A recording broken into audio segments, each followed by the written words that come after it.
Saudara, sebanyak 8 buah bom molotov disita personel Polsek Bontoala dari sebuah rumah kosong di Kelurahan Layang, Kecamatan Bontoala, Makassar, Sulawesi Selatan.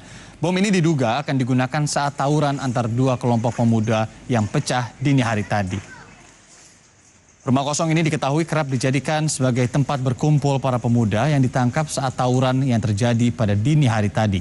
Tawuran terjadi antara pemuda Kelurahan Layang dan Bunga Ejaya Beru. Selain 8 bom molotov, petugas juga menemukan belasan busur anak panah. Barang-barang ini lalu dibawa ke Mako Polsek Bontoala sebagai barang bukti. Kapolsek mengimbau warga, terutama orang tua, agar mengawasi anak-anak mereka dan segera melapor ke polisi jika kembali terjadi aksi tawuran.